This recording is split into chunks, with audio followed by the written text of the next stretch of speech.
consensus of the ulama. You cannot solve the problem macro. Okay. The only solution you can offer is micro. Micro. And micro is in the countryside, the remote countryside. This is my opinion, you don't have to accept it. Excuse me, sir. Yeah. If there's any consequences with different measurement of the rice, it will be untradable because, let's say in Java we have 500 districts. If we want to tradable exchange, it will be different because it will be rice in this lower. Your micro market will be in the remote countryside.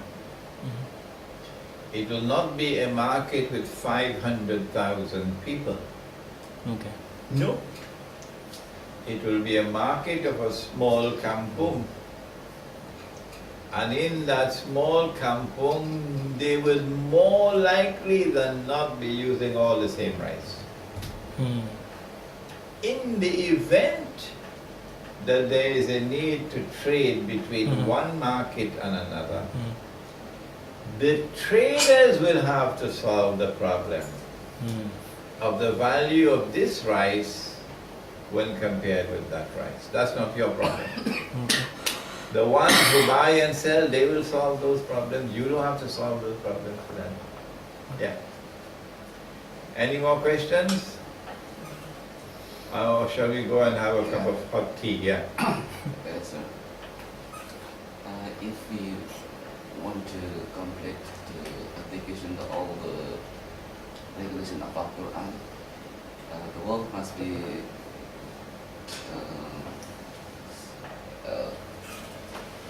Khilafah must be come again. It's like Muhammad and Khalifatul Rasidin. Because if Indonesia is still democratic system of the country, the Muslim country dibuat kecil-kecil with the Spanish cannot use all the Islamic regulation for all to in our life in the context. Because in Indonesia still the education system, it is very difficult for use. It's like dirham or dirham. It's like this.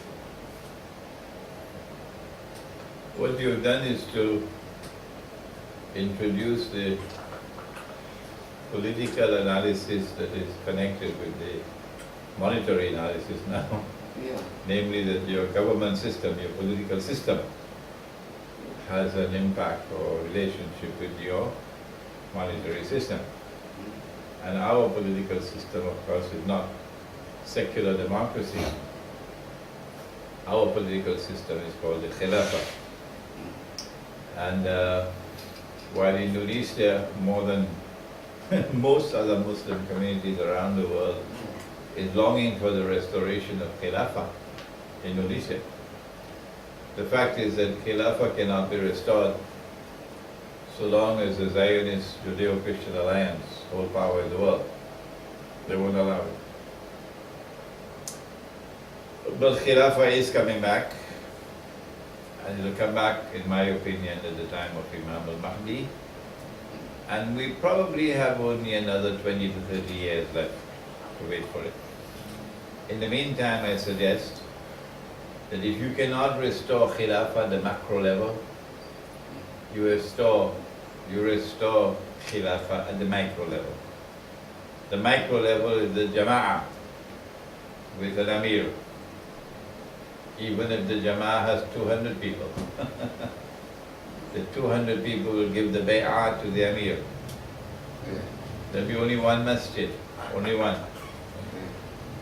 And the Amir will enforce the deen on the members of the Jama'ah.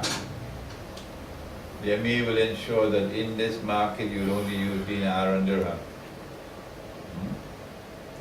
This is how the political system supports the economic system. Okay, I think we've had enough for today. Yeah. One more question. In the recent time, how can we avoid doing shirik while we still cannot avoid doing the paper money same. And my other question is, One at a time.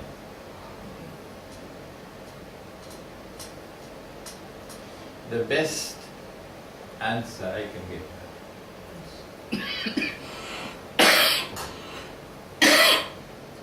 is that we must recognize and accept that if we cannot solve the problem with the solution that I have just given, namely to withdraw from the cities and go to the countryside and build kampung, and in that kampung have a micro market, and in that micro market you prohibit the use of the paper money. And of course, electronic money can't work out there because you can't even use a cell phone. And in that market you bring back the sunnah money.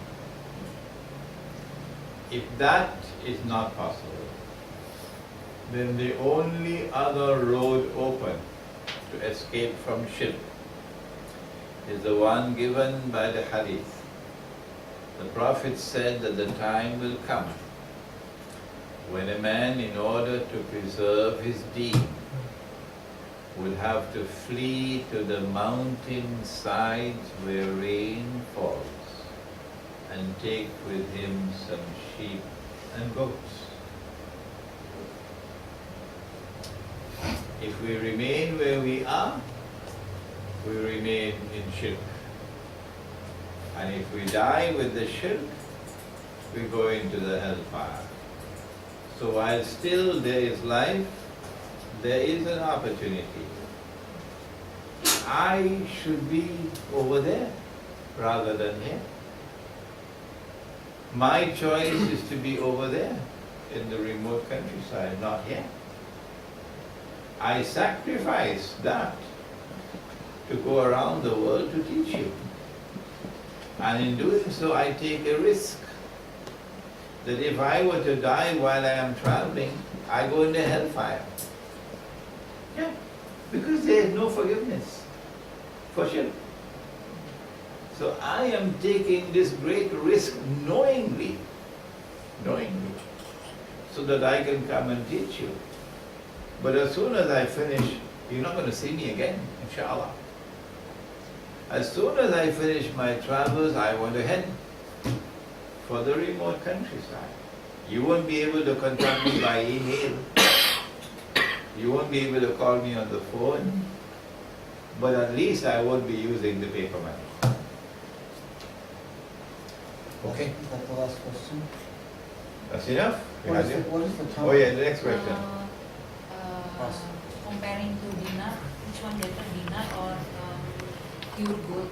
We in Indonesia usually buy pure gold. The sunnah is a coin. Whether the coin is circular, or the coin is square, or the coin is oblong, once it's recognized in the market as a coin, that's the sunnah. Okay? Normally, the coin will have a certain stamp on it, which would identify who it is who issued the coin. So once it has that stamp on it, it is supposed to have a certain weight and a certain purity. And if it is found to have less than that weight, you'll be arrested. The market police will arrest you and question you, where did you get this coin? Because it is haram to chip the coin to make it less in weight. And it is haram to dilute the coin with an alloy to make it less in purity. Eh? So you will have market police who monitor the use of coins in the market. But in a tiny village, we wouldn't have that. So it will be the traders, the people in the market themselves, who will have to get the knowledge of how to assess the value of coins. Sorry, because dinar in Indonesia is only 22 carats of gold, but the pure gold is 24 The carats. market will have people buying and selling.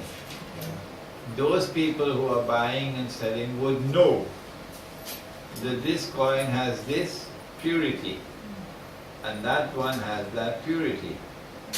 So they will, because it's a small market, so they will have the ability to calculate value.